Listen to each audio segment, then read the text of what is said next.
aujourd'hui, je rempote les caladiums. Ça fait un moment que je vous en parle. Je vous avais dit déjà la dernière fois sur l'update qu'ils avaient bien besoin d'être rempotés. Et je n'ai toujours pas eu le temps de le faire. Donc c'est un peu dommage. Faut que je vous montre quand même les monstres qu'ils sont devenus. Le Rhapsody fait genre ma taille. Ma taille. Des hanches jusqu'à la tête quand même. Le Miss Muffet aussi. Énorme. Alors il tire sur le côté, lui il est sur le frigo du coup. Celui-là, c'est le Garden White, je crois. Lui, il a un peu coqué. Vous voyez, donc je vais la couper, celle-là. Il y en a une belle qui arrive. Et il a aussi bien besoin d'être empoté. Et il y a aussi le White Christmas que je vais chercher. Ah, qui est très beau aussi. Celui-là, il est au-dessus du bureau de mon mari. Du coup, je vais être pas très bonne plante main. Je vais le bon, les racines encore ça va. Je vais le rempoter dans celui-là. C'est pas la folie niveau taille, hein, mais c'est le seul pot qui rentre en fait dans la petite plaquette Ikea qu'on a posée au-dessus du bureau de mon mari, qui est la même que celle-là. Voilà. Pour les autres, je vais prendre des tailles un petit peu plus grandes quand même. Alors au niveau des choix des pots, c'est pas la folie puisque en fait j'ai fait un petit peu du tri et du coup j'en ai ramené plusieurs au recyclage et en fait du coup j'en ai pas gardé 100 000. Je pense qu'il m'en aurait fallu 3 comme ça. Bon c'est pas grave. Pour empoter, j'utilise du Kero, plante d'intérieur et de la perlite. Je n'ai plus de terre de bruyère. J'en aurais bien rajouté encore un petit peu parce qu'ils aiment bien l'acidité. Mais du coup j'en ai plus et il faut que je le fasse là parce que clairement là j'ai plus le temps de... Voilà, ça fait déjà un moment qu'il faut que je le fasse. Il y en avait déjà de la terre de bruyère dans les substrats dans lesquels j'avais planté les tubercules en fait si vous avez suivi mon live, mes vidéos. Donc il y en aura encore un petit peu. Après si vraiment je vois que ça va mal, pour augmenter l'acidité on peut utiliser des coquilles d'œufs et les mettre sur le substrat. À voir. Voilà. Donc aujourd'hui je rempote ça avec vous. Ah, je vais vous montrer un autre truc aussi. En fait, là, j'en profite parce que mon mari est allé faire des courses avec mon fils et ma belle-sœur, parce qu'une partie de ma belle famille est enfin arrivée en France. Donc, en ce moment, c'est un peu short les vidéos, c'est chaud. Bref, le week-end passé, quand mon neveu était là, on a demandé à mon mari de sortir à un moment donné et on a fait un petit truc pour la fête des pères avec Louis. Voilà à quoi ça ressemble. Vous allez me dire, mais qu'est-ce que c'est que ce truc? En fait, ça va être une carte sur laquelle je vais écrire... avec un feutre noir bonne fête papa. Ah mince, il y a un peu de la peinture qui est partie. En fait, je l'ai fait faire à Louis. Alors vous allez me dire comment j'ai fait. Je vais vous insérer un clip là maintenant tout de suite. Appuie. Oui, encore. Louis, regarde.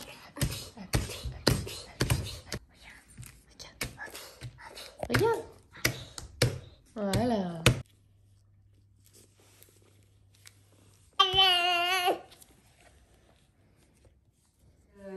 En fait, j'ai tout simplement placé plusieurs petites noisettes, grosses noisettes même, de peinture blanche et argentée. J'en ai mis partout sur cette feuille qui est à peine cartonnée. Au-dessus, j'ai placé j'ai encore des sachets de congélation hein, de ma classe de l'année dernière. Et j'ai demandé à Louis d'appuyer dessus. C'était pas facile, hein, appuyer sur un truc, il est encore jeune. Mais avec l'aide de mon neveu, on a réussi. Du coup, pour que ça fasse un genre d'effet marbré, comme ça, joli. Ensuite, j'ai enlevé du sachet de conservation et j'ai fait sécher. Et maintenant, vous voyez, c'est sec. Il n'y a plus qu'à écrire dessus bonne fête papa. Et je vais la redécouper bien correctement en format carte. J'ai pris un peu plus grand pour au cas où il y a des petits ratés comme ça. Et voilà, première œuvre de Louis. Première œuvre artistique de Louis. Bon, bien aidé, mais voilà, je me dis que ça serait sympa de faire un petit truc comme ça. J'ai acheté un cadeau à mon mari. Je lui ai fait faire... J'ai trouvé ça sur cadeau.com, je ne connaissais pas. En fait, je voulais lui faire un verre personnalisé. Qu'est-ce qu'on voit là?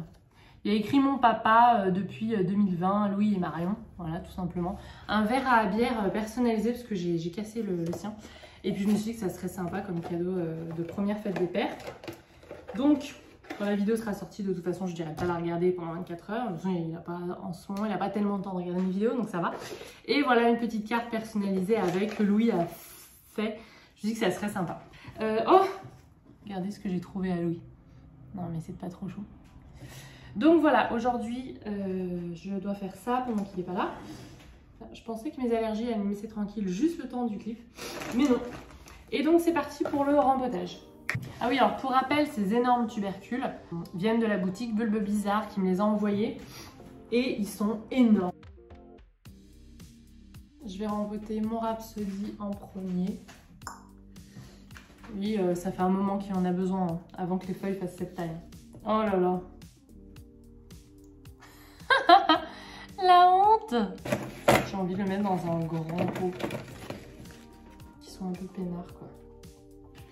Au début, quand je mets les tubercules, je ne les mets pas dans un pot hyper grand. Mais quand on rempote là, faut qu'ils aient un peu de place quand même. Alors, que se passe-t-il si on ne rempote pas les tubercules de caladium? Alors, c'est pas grave. Seulement, ils vont durer moins longtemps. Ils vont rapidement être un petit peu moins beaux. L'an passé, c'est ce qui s'est passé, les miens. J'en ai pas planté des tonnes. Mais c'est ce qui s'est passé. Je les avais pas rempotés à mi-chemin. Ou alors un ou deux, j'ai dû rempoter à mi-chemin, je crois. Faudrait que je regarde ma propre playlist caladium. Voilà, ils vont durer un peu moins longtemps, ils vont être un petit peu moins beaux. Et c'est un peu dommage dans le sens que déjà les caladium, on n'en a pas toute l'année. Donc on a envie qu'ils soient un peu beaux le temps que ça dure. Puisque je vous rappelle que à la fin de l'automne, pour certains, moi ça va être dès l'automne, je vais les mettre en hibernation. Oh waouh! Eux, ils aiment les températures entre 23 et 25. Ah oui, alors petit update qu'on m'a demandé sur mon compte Instagram. Mes gros bouquets là, de tubercules de caladium, après l'incident, vous avez dû voir dans le dernier vlog. En fait, Louis a chopé une feuille et a tiré le pot. En même temps, c'était juste à côté de lui, sur la chaise haute. Alors, je les ai passés dehors. Donc, si vous n'avez pas le soleil direct, là, il y a une petite fleur. Moi, je les coupe les fleurs. Non seulement, il se passe rien d'autre que ça, donc c'est pas spécialement joli. Mais en plus, j'ai pas envie que ça fatigue le caladium. Je les ai passés dehors.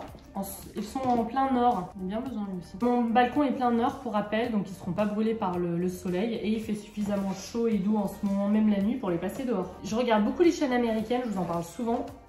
Je vous ferai peut-être une recommandation, mes chaînes de jardinage américaines, pour ceux que ça intéresse. Eux, ils les cultivent quasiment que dehors, dans les jardins, etc. Donc voilà, uniquement pendant la saison, pour ceux qui habitent pas en Floride par exemple, ou même en Californie, il fait plus frais. Il fait quand même un peu plus frais l'hiver. Et enfin, le Garden White. Lui, il fait la tronche, je sais pas ce qu'il a, mais il y a d'autres tiges qui arrivent. J'ai très envie qu'il soit très beau, lui.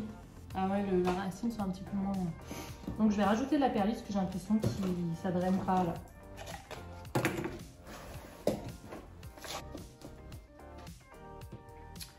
Voilà. Et ben c'est tout. Oh, efficace. Je vais pouvoir prendre 5 minutes pour vous montrer 2-3 trucs, comme je suis tranquille toute seule. Voilà. Je vais vous montrer mes petits achats seconde main, mais pas que. Je suis trouvé un joli petit panier au bric-à-brac de la Croix-Rousse. En fait, j'y allais pour acheter ça, le jouet le plus moche du monde. Non, je rigole. Mais voilà, il y a des jouets qui sont pas très jolis, mais en fait, ils sont utiles. En fait, Louis a commencé à se lever et à marcher autour de la table basse. Vous avez regardé avec mon mari, on s'y attendait pas parce que il a fait du 4 pattes assez tard, enfin assez tard, non. Chacun se développe voilà, à l'allure où il va, mais c'est-à-dire qu'il a fait du 4 pattes il n'y a pas si longtemps que ça, genre il y a 2 semaines. Et d'un coup, il a fait du 4 pattes, pour ça on a eu des nuits là, compliquées ces dernières semaines. Du coup, j'ai enchaîné pas mal de trucs, ça, ensuite l'arrivée de ma belle famille à préparer, etc. Bref, du coup, on est allé acheter un trotteur, voilà, donc on l'a payé, je crois, 5 € au bric-à-brac. Celui-là, il est très bien.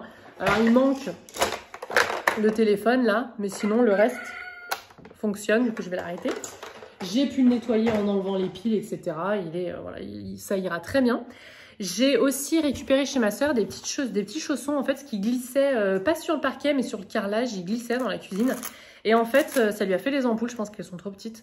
Donc je suis allée acheter aussi des nouvelles chaussures. Alors là, des petits chaussons trop beaux, je les trouve pas là. Je me demande si mon mari l'a pas embarqué dans le sac. Je vous ferai un insert.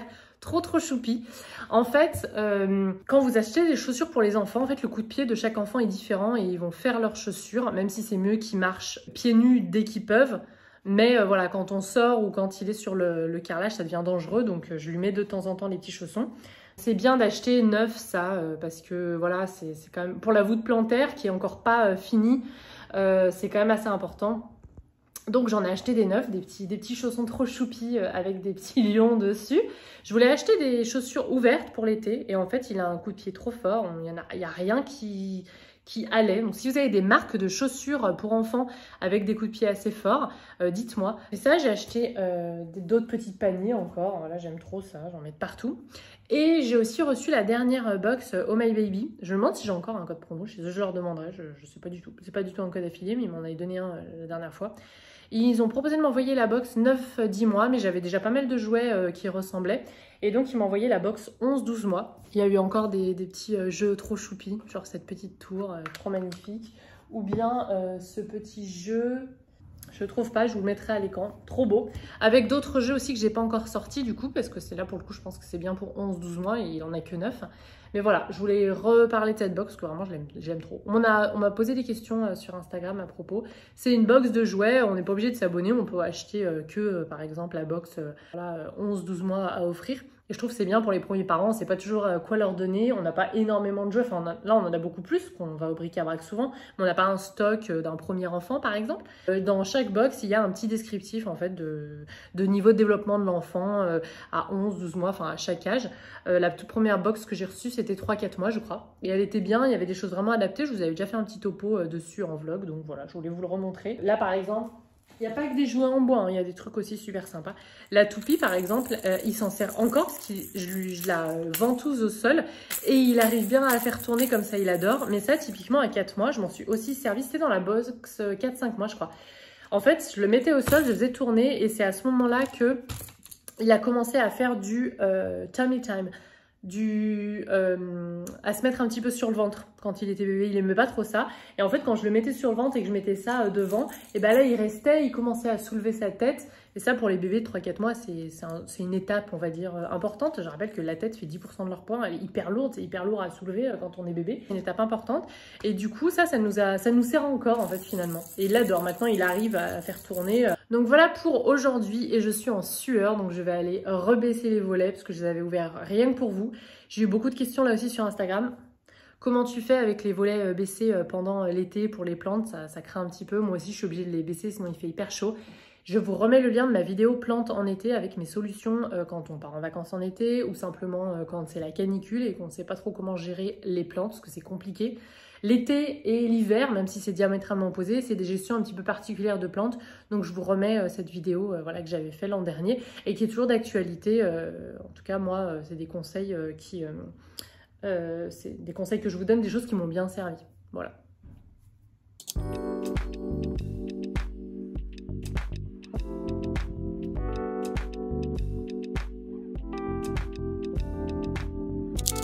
Coucou! Aujourd'hui, j'espère que vous allez bien malgré la chaleur étouffante. Je voulais vous faire ma petite sélection livre de la semaine.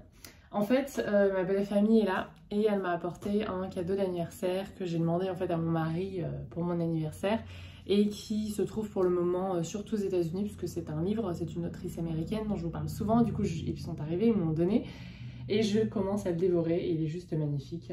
C'est le dernier livre de Justina Blackney. Qui est une autrice américaine, qui est d'abord un blog qui s'appelle The Jungalow. Je vous en parle très souvent. J'ai ses 2 premiers livres. Le tout premier, c'était The New Bohemian, qui parle beaucoup de déco, de plantes aussi, mais beaucoup de déco, extrêmement éclectique, avec des origines de différentes parties du monde. C'est vraiment un livre qui a créé la tendance, enfin le blog déjà, The Jungalow, qu'elle avait créé, qui a créé la tendance maximaliste un peu en réponse avec la tendance minimaliste très scandinave. Elle n'est pas du tout comme ça, elle aime l'accumulation des choses, elle aime les souvenirs de voyage, elle aime voilà, tout ce que j'aime beaucoup. Elle avait fait ce premier livre que j'avais adoré, elle avait fait un second livre qui s'appelle The New Bohemian Handbook, donc un livre un petit peu plus petit, avec là encore différentes inspirations. Depuis, elle s'est mise à l'illustration, elle crée des papiers peints aux États-Unis, elle crée des lignes de linge de maison, elle crée des imprimés pour des tapis, enfin elle fait plein de choses maintenant aux États-Unis. Donc c'est elle, hein, Justina. Et elle a fait son dernier livre, sorti son dernier livre qui s'appelle Decorate Wild, qui veut dire donc décor un peu, décoration un petit peu sauvage, voilà, avec beaucoup avec beaucoup d'inspiration de différents pays. Elle aime beaucoup les matières différentes, elle aime beaucoup, voilà, enfin, je sais pas comment expliquer, ce livre est juste une œuvre d'art. Vraiment, j'aime beaucoup l'art. Alors pour ceux qui savent, j'ai fait une licence d'histoire et d'histoire de l'art. J'aime beaucoup l'art, j'aime beaucoup les beaux livres aussi, c'est hyper important. J'aime beaucoup les imprimés, j'aime beaucoup les illustrations, je vous en parle souvent ici sur la chaîne. Et voilà, elle a sorti son nouveau livre avec encore un livre basé sur la décoration, avec une déco que j'aime beaucoup, donc hyper éclectique, empreinte de beaucoup de culture, un melting pot de plein de choses. Et à chaque fois, des conseils déco, des conseils aménagement. Il y a beaucoup de photos aussi de chez elle. Ça, c'est sa cuisine emblématique. C'est carreaux comme ça, de couleurs, j'en rêve. Un jour, j'aurai une cuisine avec une crédence extrêmement colorée et des étagères en bois ouvertes. Mais elle photographie aussi beaucoup chez les gens, voilà, où elle va. C'est une Californienne, donc c'est inspiré un petit peu aussi de... Il y a beaucoup, toute une inspiration un petit peu hippie en Californie, sur Venice Beach, notamment à côté de Los Angeles. Voilà, là c'est les lignes qu'elle crée aussi de tapis, etc. Et ça c'est la couverture, mais la vraie couverture c'est celle-là. C'est juste magnifique, c'est celle qui fait, voilà, elle dessine, elle fait le design de toutes ces tapisseries. Et ce bouquin est juste une grosse pépite, c'est vraiment un bouquin magnifique. J'ai commencé à le feuilleter, mais ce livre-là, ça va être sur mon temps à moi. Je vais le dévorer du début jusqu'à la fin. Alors, il est en anglais. Les 3 livres, je crois, je pense pas qu'ils ont été traduits en français. Mais voilà, s'il y en a que ça intéresse, c'est pas un langage extrêmement compliqué. C'est facilement traduisable. Et de toute façon, je sais qu'il y a des anglophones qui me regardent. Donc voilà. Le livre magnifique de Justina. Donc ça, c'est pour ma sélection lecture. Gros coup de cœur déco pour adultes. Ensuite, j'ai ma belle-mère qui m'a offert un livre pour Louis, qui est un classique de la littérature américaine anglo-saxonne. The Giving Tree, donc l'arbre qui donne, l'arbre généreux, on peut dire en français.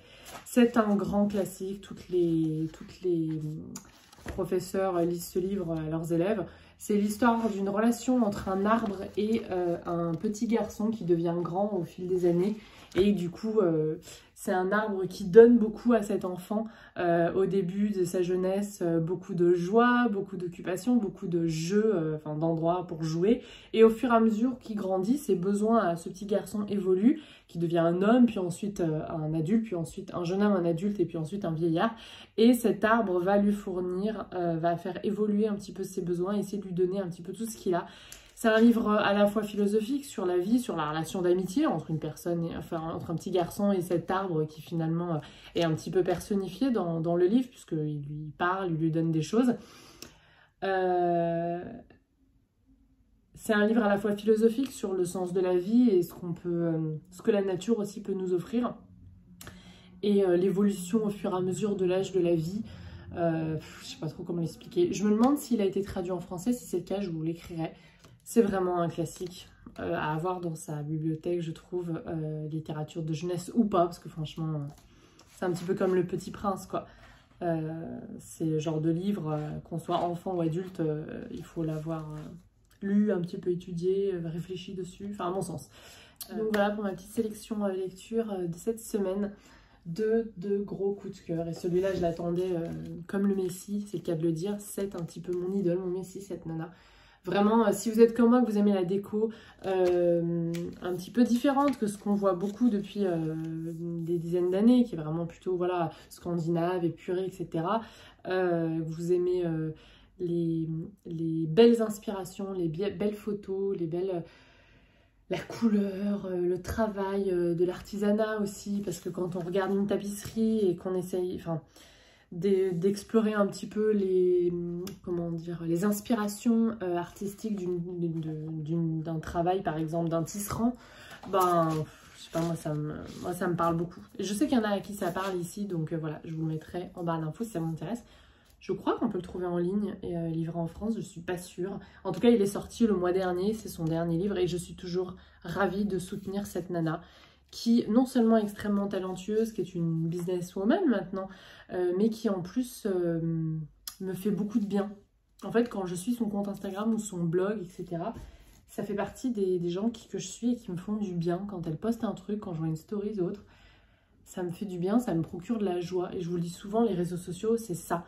Et si vous suivez des gens qui vous procurent plus de la joie, c'était peut-être le cas à un moment donné et maintenant plus du tout, moi y compris, hein, il faut arrêter de suivre, faut faire régulièrement le tri dans ces réseaux sociaux. Et elle, clairement, elle passe toujours l'épreuve du tri. Oui, parce que je trie moi régulièrement les gens que je suis sur mes réseaux sociaux. Et je pense que c'est un super self-care, c'est un super geste bien-être de faire ça, de régulièrement aller et oser arrêter de suivre quelqu'un. Si c'est par exemple une personne que vous suivez uniquement pour la soutenir, que ce soit une amie, une créatrice que vous trouvez sympa, vous avez envie de soutenir, vous pouvez mettre aussi sur Instagram, le mettre en sourdine, c'est-à-dire vous voyez plus les publications, vous voyez plus les stories, mais vous avez quand même envie de la suivre et la soutenir. Ça m'arrive aussi, moi ça m'est arrivé, il y a des gens, et ben j'hésite pas à le faire aussi. Et c'est pas méchant envers la personne, c'est simplement bien pour vous, c'est important pour soi. Et comme je dis souvent, on est à la fin de la journée, quand on se couche, on est tout seul dans sa tête. Et c'est hyper important de prendre soin de ce qu'il y a là-dedans, du coup, la santé du cigare, comme dirait Laura Arthur dans Kaamelott.